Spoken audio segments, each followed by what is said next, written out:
You're listening to The Critical Thought, where we challenge our listeners to use critical thinking when examining the teachings of Jehovah's Witnesses. Hi, this is Lady C. And this is JT. Welcome to The Critical Thought. We have a special guest, and he is Berean Pickett's Eric Wilson. And we are so excited to have him on our program. He is a 1975 generation, was served as an elder for 40 years, and he knows all about the Watchtower and changed doctrines and everything. And we welcome you to the program, Eric, to share your story with our audience. Well, thank you very much. Thank you for having me on the program. I'm really looking forward to this. Absolutely. Okay. So Eric, how did you and your family come into contact with Jehovah's Witnesses? Okay. My mom said they celebrated my first birthday, but not my second. So it was sometime between my first and second birthday that my father, he worked at the steel mill in Hamilton, Ontario, and another brother there, Harold Jane. He was another Scotsman, and my dad was always complaining that he couldn't understand the Bible because it was in old English. This was back in the 1949, 1950, and they just came out with the New World Translation, at least part of it. So Harold says, "Hey, here's a Bible in modern English you can understand," and so that's how he started studying the Bible with my father. And my father was baptized fairly quickly. I think my mother took a couple more years to get baptized. Because there's a picture of her christening my sister, who was 2 years younger than I am, at the Presbyterian church. So she took a little longer, but she became a very zealous witness, even more than my father eventually. Yeah, that's how so I just grew up as a Jehovah's Witness and anything else. Yeah. I remember when I was maybe 5, maybe 4, because I remember the house we were in, asking my parents if I would survive Armageddon. I was worried I wouldn't survive, and they explained, no, you'll survive on our basis because we're the adults, you're the child, so don't worry. So I thought, okay, that's good. Yeah, I mean, it's amazing to make children carry such a heavy load at a young age like that. Yeah. Now, realizing it. What type of congregation did you guys find yourselves in as you was growing up? Was it a large congregation, small congregation? We met at, I think, the Legion Hall. It was a rental because in those days you didn't build Kingdom Halls. Why would you build a building when the end is coming, right? Yeah, that's true. So it was the Legion Hall. It was a fairly big congregation. And I remember when they finally did build something, I guess it was probably in my teens, they built a hall in Hamilton. There was a big furor over that because a lot of people thought they were wasting their money and time building a Kingdom Hall because the end was coming, right? At least in those days, you built a hall for the congregation, owned by the congregation. Yeah. Right. Yeah. How did that affect your family? Like, did you have a big family that were not Jehovah's Witnesses? No, I had a grandmother and aunt who weren't, and they were Presbyterians and later converted to Seventh-day Adventists.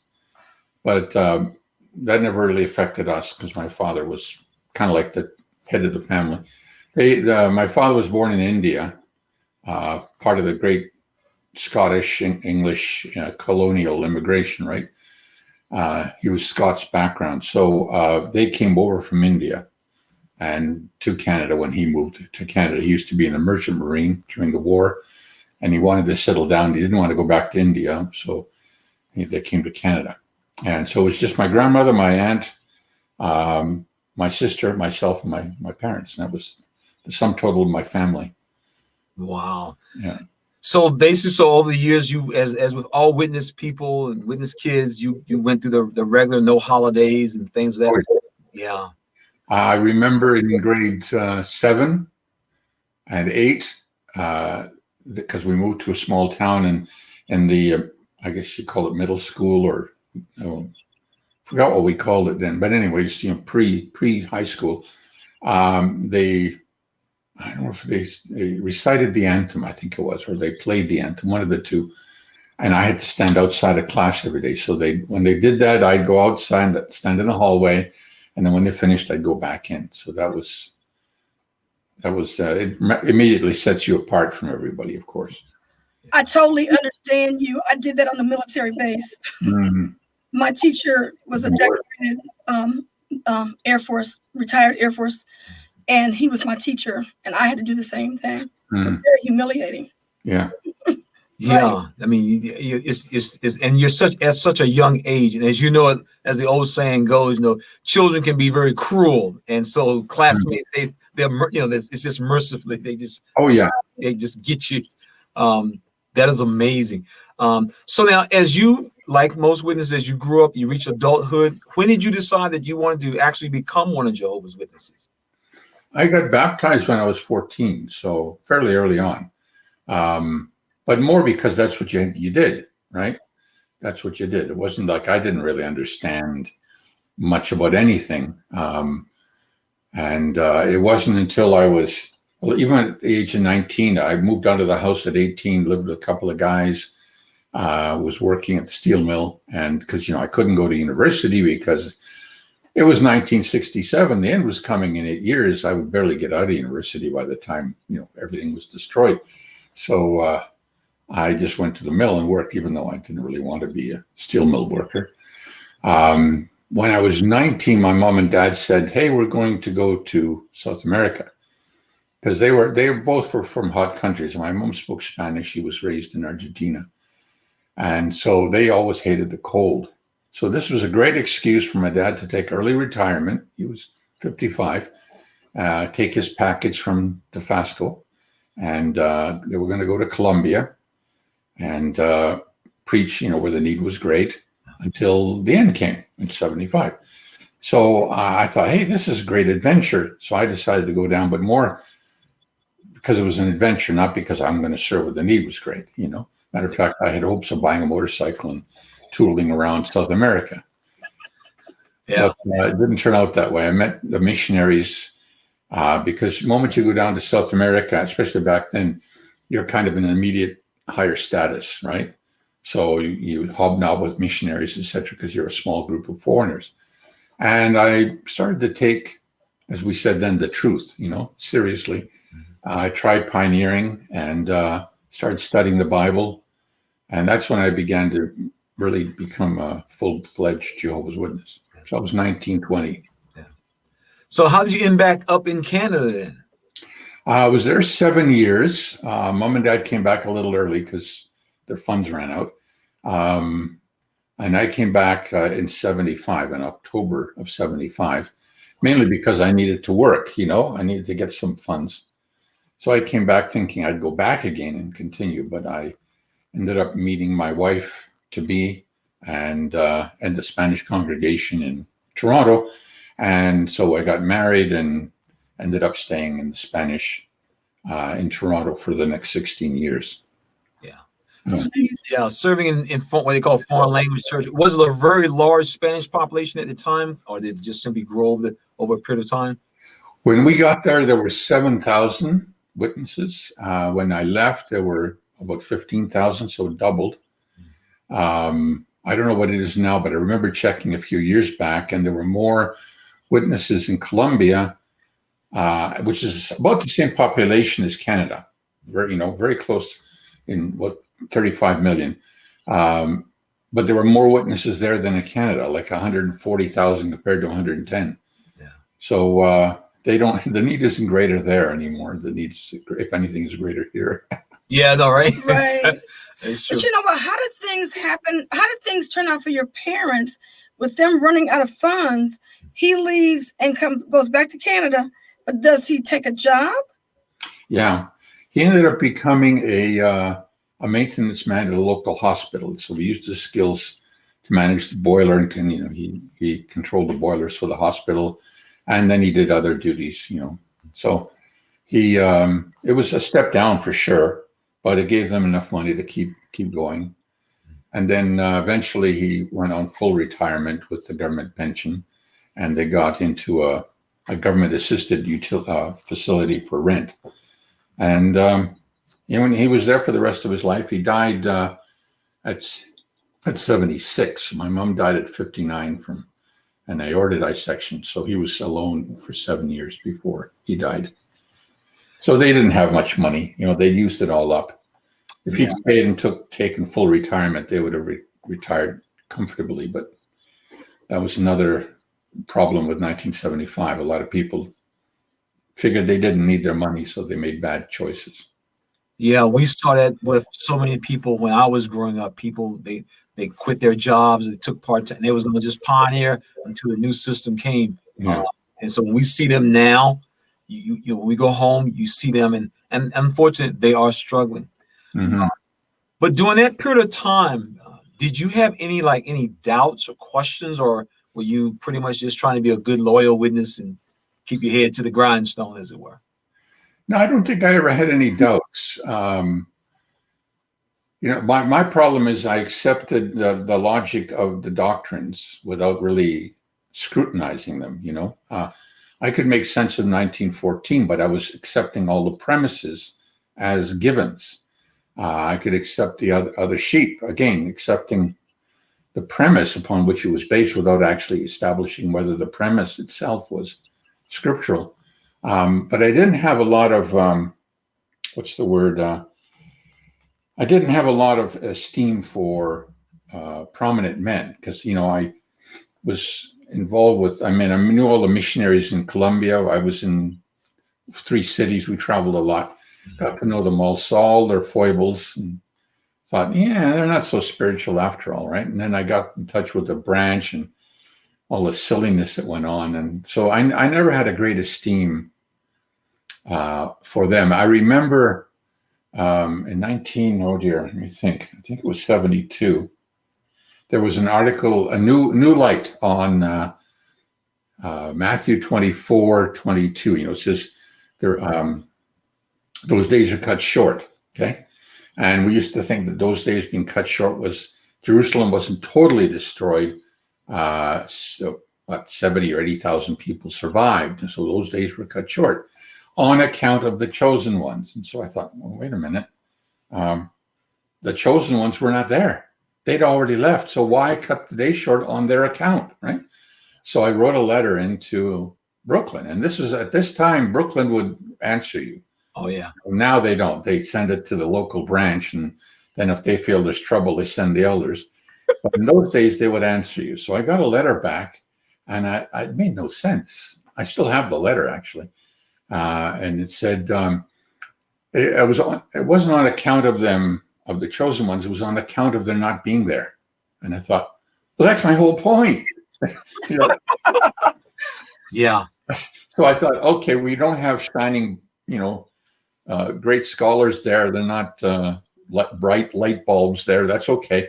Yeah. So, but even that didn't deter me from believing we were in the truth. I just thought, okay, so there's some guys who just aren't that bright, but we still have the truth. That was the problem. I should have looked deeper, but Yeah, that's kind of how we end up with our channel about the importance of critical thinking, because that's something that we didn't do. And so everything that you mentioned, they were all like red flags. And we just did not stop and look at the red flags. In fact, that was what we were discussing. How did you actually come up with the name for your channel? Berean Pickets? Yeah. Okay. I wanted to get the word skeptic in there because the skeptic is a critical thinker, right?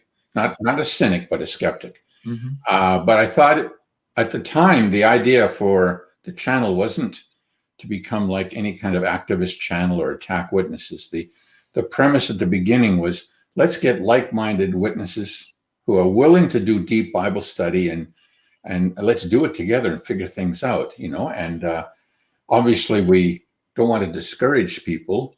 So I didn't want to put the word skeptic because they might say, oh, that must be apostate. Because at the time I didn't consider myself an apostate, even from a JW perspective, right? I just was someone who wanted to know more, wanted to research.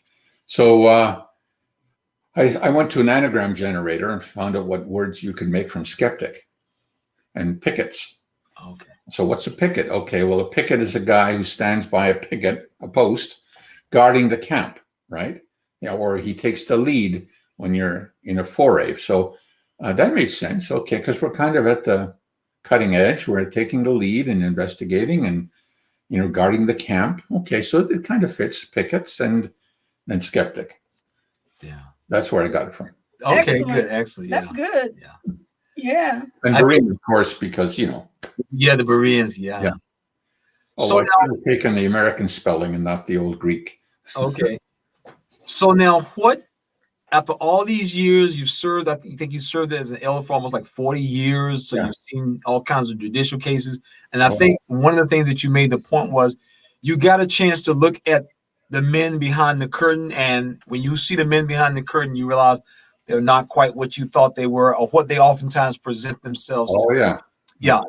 That was probably the shocking thing for me as well, is seeing, on stage, this brother, they think he's Brother Love, but behind the curtain, he's cutting people down by the knees and stuff. So, but now, what led you to the point where you had to take, as we say, take that step back and re-examine things?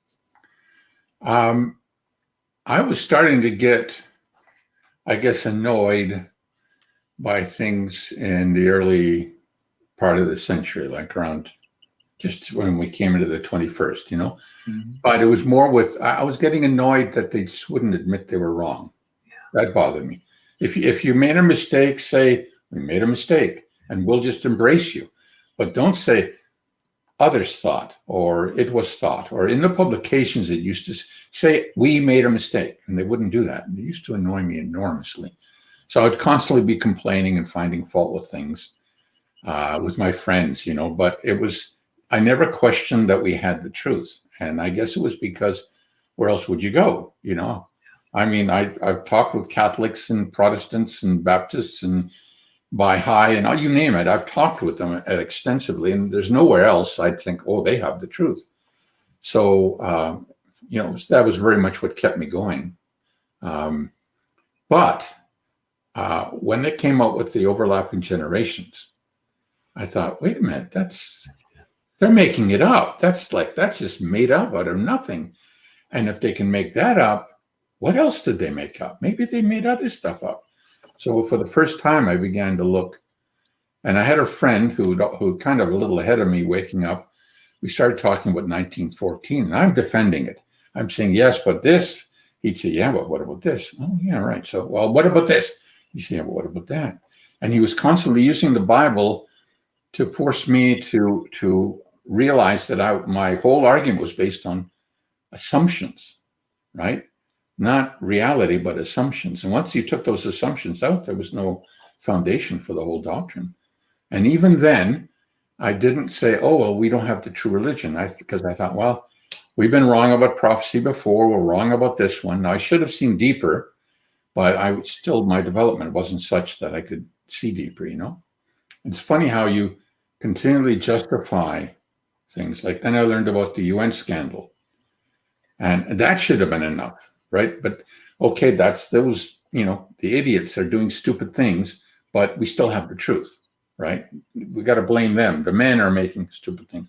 Yeah. So men never bothered me. People say, oh, you left because you were disgruntled. No, I would have left decades before if I was left because of that. But it was when I came to the other sheep. Then I started looking at the other sheep doctrine, and I looked deep into it, and I found there was no explanation in any of the publications.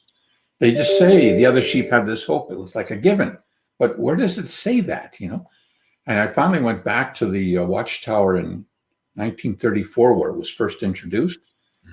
And this thing is just two articles, and it's just full of types and antitypes, and it's all made up. Yeah. And I thought, so they've been messing with my salvation hope. Right. Has been taken from me. Yeah. It's painful. It's very painful. Yeah. So that was the breaking point. That was like, that's it. Yeah. So now, how did you end up in that judicial meeting that ended up you having to bring in attorneys? I mean, how because you were, like you said, and you're doing exactly what a lot of individuals do. They run across things and they keep it to themselves. They don't go around the Kingdom Halls, passing out, Xerox copies of old magazines. Right. So how did you end up, even though you tried to remain basically in the background, anonymous, once people heard about how you thought, what happened at that point? Well, I'm not sure about what motivated it. I have a suspicion because people have been telling me things, but we stopped going to meetings in 2016. Both my wife and I stopped completely. And then we moved to Ecuador because we were thinking of moving there because it was cheaper to live. Then we came back to Canada, and that was when my wife was diagnosed with cancer. So she passed away in 2017, and I decided to stay in Canada. But I still stopped associating. So for 4 years, I wasn't associating, but I did have the Breen Pickett's website. But then nobody knew about it because I was Mileti Vivlon. That was my alias. Then in February of 2018, I thought, I got to do more. So I started with videos. And I thought the moment I do videos, I'm going to see my face and I'll be called up. But no, I wasn't. I went through the whole year, did all these videos. Had, I think, 80 or 90,000 views total about out of 12 or 14 videos. And I think I had 800 subscribers. And then in January of 2019, I thought I'm going to do the same video in Spanish that I did in English. You know, why did an elder of 40 years leave? And so I did that video, and boom, it went like pretty viral. Suddenly I had like 4,000 subscribers within 2 months. Yeah. And the English went up too. That video in Spanish now, it's had 1.8 million views. Wow. Yeah. So I think that's it. Yeah, we've had people who have expressed that there is literally a silent Hispanic group. Mm-hmm. They are not talking, they're not saying much, you don't hear a lot, but there's an undercurrent that exists, and these people are interested in finding out what have we become a part of after all these years. And the Spanish are more spiritually minded than English. They're not so secular. So there's a huge, and I thought at the time, because it was the next month after launching that video, that suddenly I get the call, you know, and I'm in Florida at the time on vacation. They wanted to meet with me next week. I said, I'm in Florida, you know. Wow. With Mickey and Minnie. What are you talking about? Oh my goodness. Yeah, that's amazing. Yeah. You see, because if I wasn't disfellowshipped, then people would say, well, he's not disfellowshipped. So it's like a tacit approval, right? So they had to, you know, officially disapprove of me. Yeah. Yeah, that's correct. Was there anything about your judicial case? Because being that you were an elder, you kind of knew what the rules were, you knew how the quote unquote how the game and how it was going to be worked. But did you even find it amazing, even though you knew what the rules were, just seeing how this thing actually plays out? Have you seen the video I did on it? Yes. Okay, so you can imagine my shock. To share a little bit, because we're gonna leave your links down below, sure, and have people get a chance, because I mean you did some outstanding coverage of a number of topics. I mean, just back to back. But just if you could just share just a little insight into how someone who is even an elder, just to sit back and see this to see it play out against you. What did you think? I was shocked at the extent of it. I didn't expect that they wouldn't disfellowship me. I mean, because I knew that was a foregone conclusion. But to see the parking lot blocked so that I couldn't even park my car there, what was with that? And I thought they must be thinking I'm going to come with a whole group of activists, like and storm the cathedral, you know. So that was the first shock. And then they wouldn't let my friends come in at all, you know. They wouldn't even let them on the property. Then they wanted me to take my coat off. And it was cold. This was like April, but early April. And the hall wasn't a meeting night. So the hall temperature dropped. It automatically drops on meeting days to save energy. So it was like 60, maybe 55 degrees in there. And oh no, you want to take your coat off, because they were afraid I had recording devices, which I did. And then so they did a pat down on you, basically. They only was the wand the only thing missing? pretty much, yeah. Couldn't take my computer, and I said, but all my notes are on the computer. Yeah. Well, no, we'll give you paper. See, Eric, I have my notes, you know. Hey, Eric, the reason I do this sometimes is because I think it's important that people actually hear this. Because if you're talking to the average person on your job about witnesses, and they know Mr. Johnson who works down the hall, they will never imagine, they cannot phantom that this wonderful person, when he's at his church, this is how he handles people outside of this office or outside of this job. Yeah. So yeah, just continue on. I just because it's important that people understand you actually got basically a pat down. Yeah, pretty much. The house of God. I had to leave my case, my note, even my paper notes. They wouldn't let me take my paper notes in. And I think that's because they were just terrified of being confronted with evidence, right? They don't want to talk about the Bible. That's the other odd thing. Often brothers who or sisters who face this think they'll go in and they'll sit down and discuss 1914 or the other sheepers. And they'll say, no, we don't want to talk about the Bible. You are Jehovah's Witnesses, go door to door with the Bible, but you won't sit down and talk about it. Not tonight. Not tonight. Not tonight. Oh my I wish, though, looking back, you know, because even with all the knowledge I had, you always think, well, if I'd only done this or that, I should have gone into that back room anyways to find out, you know, just to show, because I could then record just to show how bad it was, because I'm sure I would lay money that they hadn't watched any of the videos, right? So they said, well, you're accused of apostasy. And I would say, okay, what's the evidence? Well, you've done videos. Well, yeah, but specifically, what's the evidence? Well, you've done the videos. But that's, you know, that's not evidence. What have I said in the video that constitutes apostasy? And they wouldn't be able to answer because they hadn't watched them, because they would think, I can't watch this. It's apostasy. And it would just show how ridiculous they can be. Yeah, and I definitely can't let the other elders know I've been watching this, so I got to play dumb. Yeah. That's right. Yeah. So they gave you what? They gave you 7 days to appeal? Yeah, and I did, only because I wanted to really? Okay. have some more fun with them, right? So this time I went with other brothers, and the fellow who lives upstairs, he's a brother, used to be an elder. He can tell you a story because he was in the Bethel congregation with like 25 elders, all of these senior Bethelites. And the shenanigans, I mean, this is supposed to be the creme de la creme, you know, of Canada. And it's the very opposite, right? Oh, it's just shocking. So anyways, I mean, they reviewed him 4 times. 4 times they wanted to remove him because his daughters were going to university. Wow. Yeah. I thought you were going to say his daughters got pregnant. As if they, yeah, that's what when you said, I think, oh, yeah, they must have got pregnant. But yeah, that's all. One wanted to be a nurse and wanted to actually work at Bethel. One wanted to be an accountant. And so the fourth time they were going to review him, he was moving out by then. He wanted to come to another call. And of course, he knew where all the skeletons were buried. He knew all the things that had gone on that really don't look good, you know, like, anyway, I should let him tell the story. But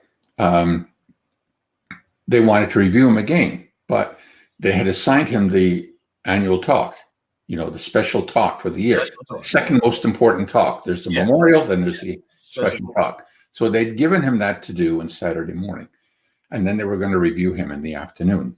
And somebody at Bethel, not in the congregation, heard about this, someone with a little bit of clout, and went to the coordinator and said, wait a minute, let me get this right. You're giving him the privilege of the most important talk in the morning, then you're reviewing him in the afternoon.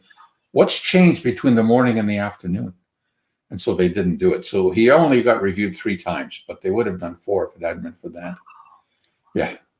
It's just, I mean, the story can go on and on. I mean, the politics of the game is just unreal. And the stories that people can tell about how that politics work, you would never associate that with Jesus, Bible, God. I mean, you would literally think that you are in a corporate room at work. I mean, it plays out just like it would on a regular job on Wall Street or something. I mean, that's how it plays out. I mean, it's amazing. When they're taking you in for apostasy, Have you already been removed as an elder? Oh yeah, I was removed in 2012. Okay. Right? Because I started to wake up and I started to talk to some friends who were elders. That was before I realized how dangerous it was to do that.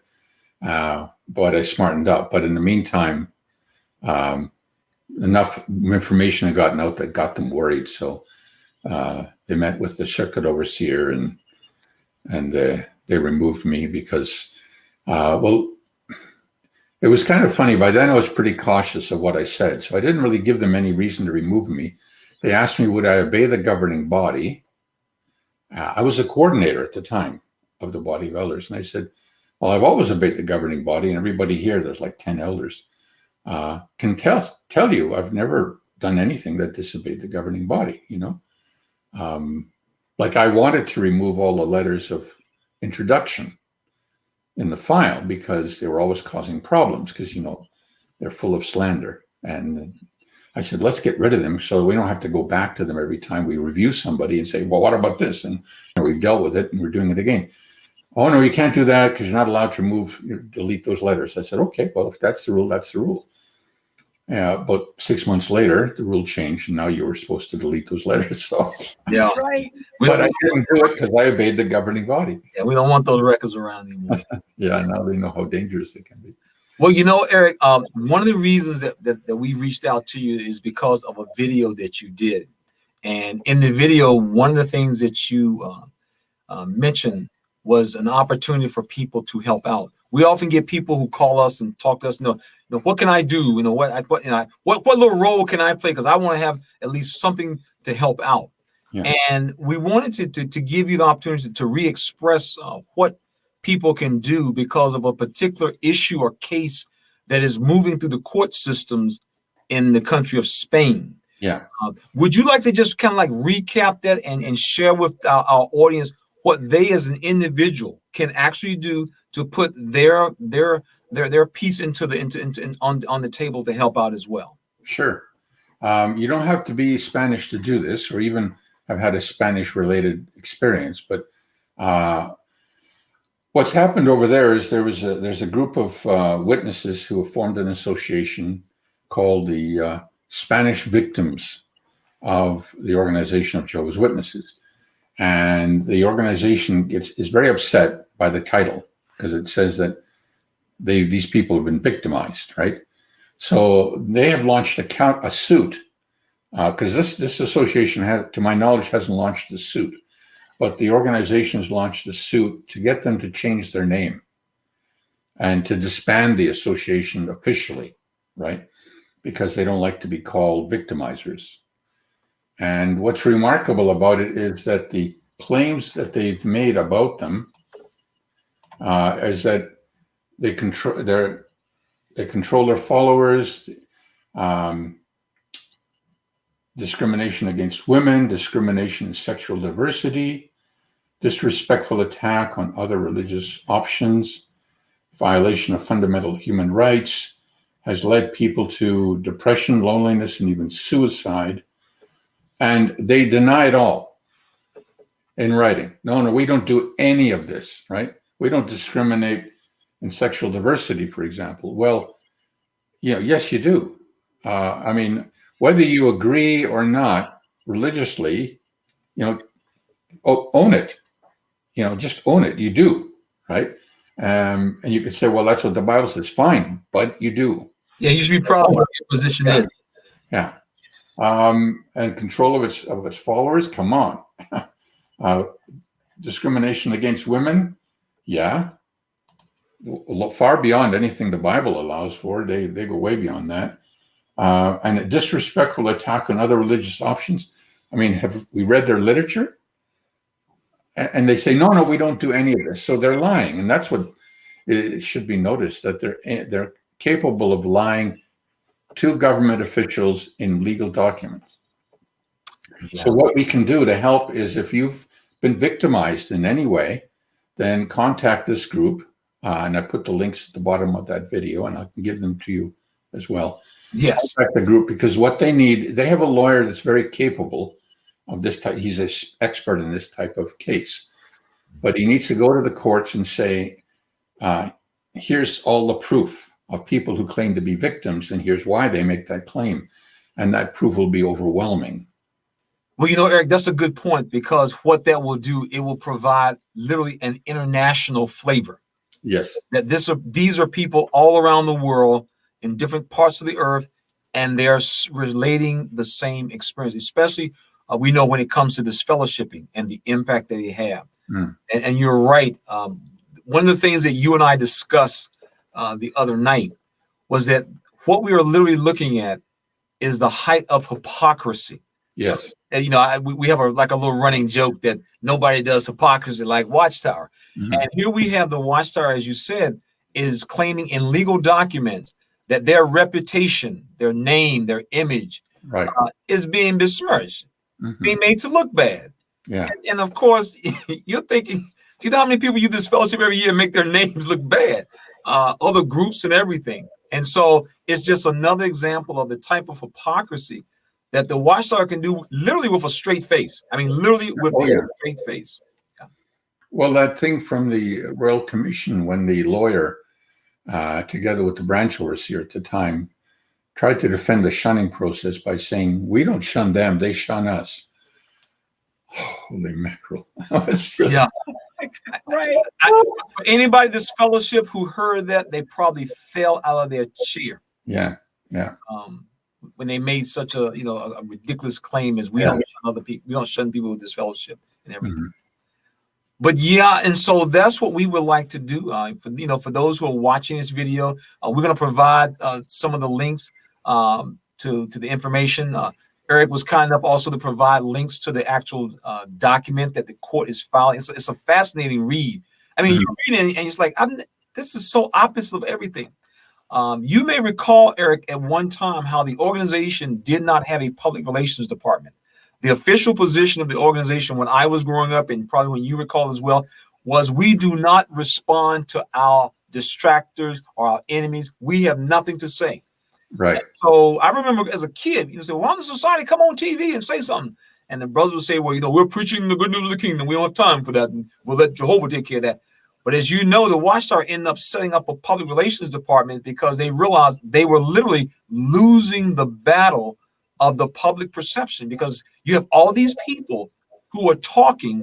And the most important thing that we often mention all the time is that they're using the Watchtower's own published material. That's right. That's right. Yeah. If they couldn't do that, then they would not have any problem. But the fact that we can show their mistakes, their fallacies, their falsehoods, using their own documentation and their own videos, it's just devastating to them. And what are they going to do? I mean, they really can't reverse it either, because there's a heritage there that is all public domain now. Over 100 years of their own published works. Yeah. And so that was why, we wanted to touch base with you. You are what we often refer to as the unique generation. You came in around 75. We were kids. Many adults came in and they made so many life decisions. Our parents made life decisions for us. And here we are, 30, 40, 50 years later, and we're seeing just how unfortunate, by following this group, how it has led so many of us down a path that where we're literally trying to claw our way back out of a hole.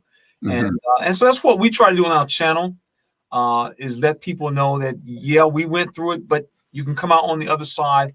And now that we have so many voices like yours and others who can help people, and that's why we wanted to at least get you on the show, and especially this issue with how the society is literally trying to flip the script. They're trying to flip that script, and we know we're not going to let them do that.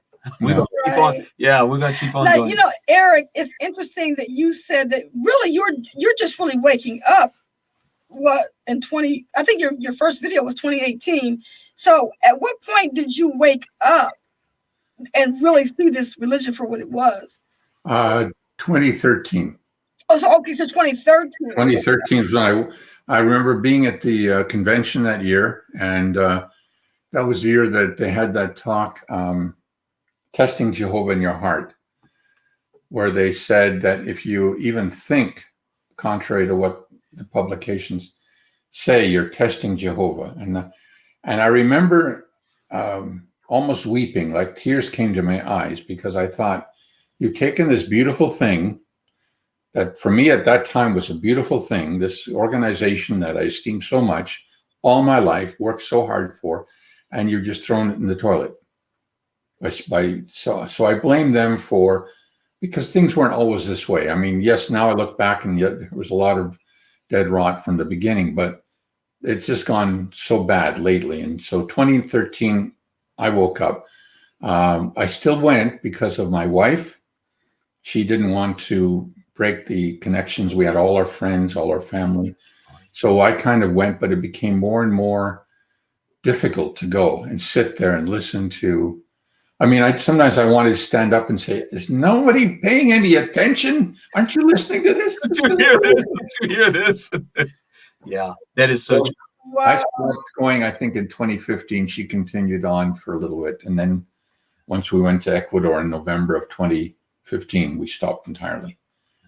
Well, that's and I'm so sorry to hear about your wife, you know. And did she wake up or just stop going? She did wake up. She did wake up. Yeah, I think for many of us, I mean, I know some wake up and they become atheists, but those who stay, you know, with belief in God, Christ, one of the things that marks them, I think, is they start partaking. And so I partook, I think it was 2012, and it was for her, it was the next year. But we do it secretly, you know. Then I started doing it at the Kingdom Hall. She didn't want to do it at Kingdom Hall, but I would do it at Kingdom Hall. And that was kind of interesting too. So yeah, she kept her faith in God, but she lost her faith in the organization. Yeah. And the organization is, it basically supersedes Christ, God. Because I mean, like you said before, and everybody knows this, and as a former elder, you know this, and that is what that litmus test is. That litmus test is always, do you believe the organization? And like you said, you can say, well, what about, do I believe the Bible? We don't care about the Bible. Do you believe the organization? Yes. And if you can't pass that litmus test, you're not gonna be around. Right. That's right. Yeah. Now, given the generation that you came into this religion and the time period, did you guys have children? No, we neither of us had a great desire for kids. My wife was 6 years older, so she was a little concerned. Her health wasn't great in the early years either, so that was another concern. So we thought, well, we'll wait until the new world. You know. Yeah. So I look back and think, oh well. Yeah. And see, that's the thing. You never really think about, you know, getting older. No. In this system, and you don't think about having to fall back on your children. We talk about this all the time. Yeah. Because we don't have any kids. Yeah. And we know so many people who are still in the organization and they don't have any kids. The difference is they're not making any plans at all for their future because they think, like you said, we're going to be a new system. And so you realize that you need to change some direction and start making plans for yourself. That's one of the things we're glad while we got out when we did. Gives you time at least to put away for your retirement and things like that. Yeah. How do you feel at your age waking up? How do you feel, you know, realizing how much time you spent? You know, what was going through your mind when you were waking up? You know, I never really regretted the time spent. I look back and think if I had woken up 20, 30 years ago, I probably would have followed a totally different course than I have now. I'm very happy with the course I'm following. And I really have no fear of dying because I still believe very much in what the Bible says. I just realized that organized religion is not the way to get there, period. Yeah, and I preach that a lot on the channel to people, you know, don't go starting another religion. You'll be right back where you were, right? Yeah, the first century Christians met in homes, ate meals together. They were like big families. That's the way to go. Yeah, that was one of the things that a lot of former witnesses were really upset about with Raymond Franz. They thought he was going to start Jehovah's Witness 2.0. Mm-hmm. He's like, no, this is not. We're not going to repeat what Russell did.